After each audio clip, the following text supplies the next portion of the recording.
Hello, everyone.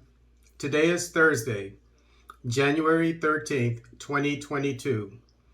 Attackers copy Uganda DRC Army fatigues to use in raids, military. This article is taken from the East African. A joint Ugandan and Congolese military offensive is facing a new threat after attackers copied the official army fatigues of the troops, and plan to use them to raid villages in Eastern Democratic Republic of Congo. The two sides now think the idea is to turn locals against the armies and ruin the operation that has been touted a success.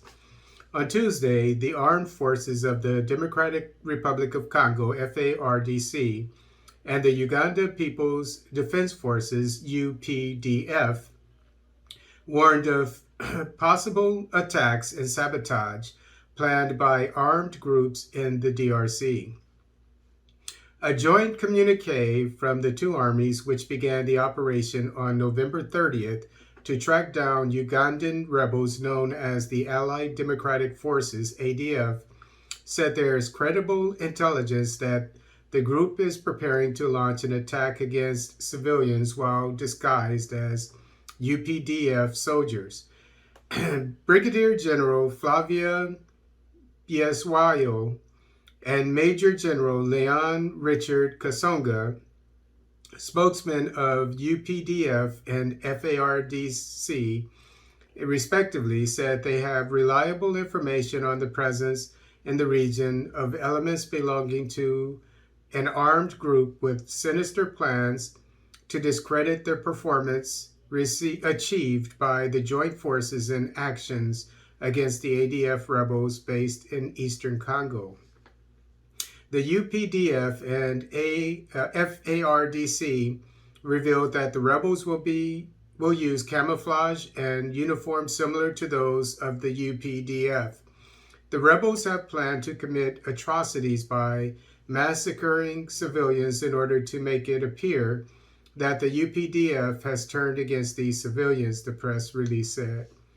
And the two sides say the ADF's aim is to sully the good reputation of the UPDF and the FARDC, while the two allied armies say that in the conduct of operations, they respect human rights and international humanitarian law. Since November, the forces have reported successes, including the destruction of 4 ADF training camps and the capture of several masterminds involved in recruiting rebels, as well as freeing of hostages. But such an operation was always dependent on support from the public. If ADF manages to launch attacks disguised as either of the armies, the soldiers fear public trust could be ruined, making the operation more difficult. The Ugandan military had worked hard on that by building local feeder roads and providing some humanitarian support to stricken families. There has been no clarity on how long the operation will last, though. ADF rebels, originally from Uganda, have been hiding in eastern DRC for more than a decade, committing atrocious and massacres on villagers suspected to report on the group. But Uganda was rattled last November when 3 separate explosions rocked Kampala, which the group subsequently claimed responsibility for. Security agencies launched a manhunt in Kampala, arresting several suspects, and ventured into the DRC after President Felix Tshisekedi approved the UPDF joint operation with FARDC.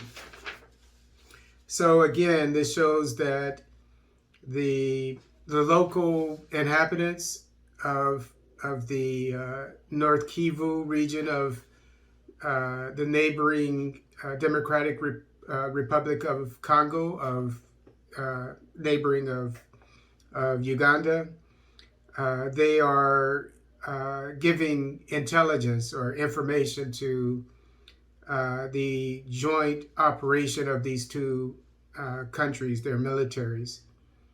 showing that they're putting their trust in them.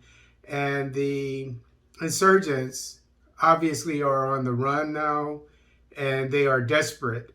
And so they're trying anything they can to stop the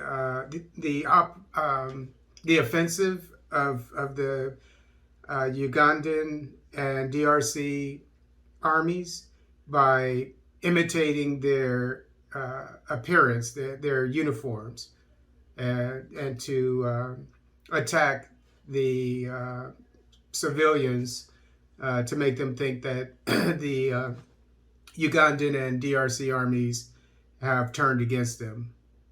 So we'll definitely keep an eye on this.